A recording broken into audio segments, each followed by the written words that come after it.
బాగి, అమర్ ఇద్దరు పూజలో కూర్చొని దగ్గరుండి పూజ చేస్తూ ఉంటారు. పిల్లలు అందరూ కూడా రెడీ అయిపోయి పూజా కార్యక్రమంలో పాల్గొంటూ ఉంటారు. అయితే ఆరు అప్పటికే కిందికి వచ్చేసి ఈ పూజని తిలకిస్తూ ఉంటుంది.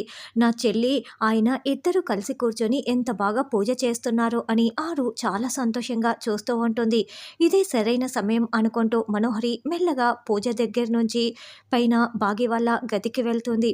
ఇదేంటి, ఈ దొంగ మొఖం మనోహరి ఎక్కడికి వెళ్తోంది అని ఆరు వెనకాలే మనోహర్‌ని ఫాలో అవుతూ వెళ్తుంది. ఇక మనోహరి బాగి చీరని ఒకదానిని చేతిలోకి తీసుకుంటుంది.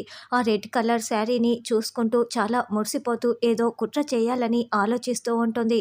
ఇదేంటి, ఇది బాగి చీరని ఎందుకు తీసుకుంది? ఇప్పుడు ఈ చీరతో అదేం కుట్ర చేస్తోంది? అది కూడా రెడ్ కలర్ శారీ తీసుకుంది అని ఆరు టెన్షన్ పడుతూ వెంటనే కిందికి వచ్చేసి, ఏమండి, ఆ దొంగ ముఖం మనోహరి బాగి చీరని తీసుకుందండి. ఆ చీరతో ఆ దొంగ ముఖంది ఏం ప్లాన్ చేస్తుందో, ఏం కుట్ర చేస్తుందో నాకు చాలా భయంగా ఉందండి. వెళ్ళండి, మీరు ఒకసారి పైకి వెళ్ళండి అని ఆరు చెప్తూ ఉంటుంది. ఆరు బాగీతో సహా ఎవరికీ కూడా కనపడదు, వినపడదు కాబట్టి ఆరు మాటలు ఎవరికీ కూడా వినిపించవు. ఏవండి, మీకేనండి చెప్పేది, త్వరగా వెళ్ళండి అని ఆరు వేడుకుంటూ ఉంటుంది. అయ్యో, నేను ఎవరికీ కనపడను, వినపడను కదా, ఈయనకి వినపడడం లేదే, కనీసం నా మాటలు ఆయన మనసుకు కూడా తాకటం లేదే, తల్లి నువ్వే ఏదో ఒకటి చెయ్యాలి అని అమ్మవారిని ఆరు వేడుకుంటూ ఉంటుంది. అప్పుడే అమర్కి ఏదో చెప్తున్నట్లుగా మనసుకి మాటలు తగలటంతో ఇక వెంటనే పైకి చూస్తూ వెళ్తూ ఉంటాడు.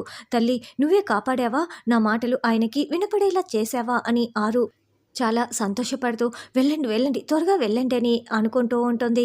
ఇక మనోహరి బాగి ఆ ఎర్ర చీరను పట్టుకొని చాలా సంతోషపడుతూ ఉంటే అప్పుడే అమర్ అక్కడికి వచ్చేస్తాడు. మరి మనోహరి దొరికిపోతుందా, అసలు చీరతో ఏం ప్లాన్ చేస్తోందన్నది రానున్న ఎపిసోడ్లో తెలుసుకుందాం.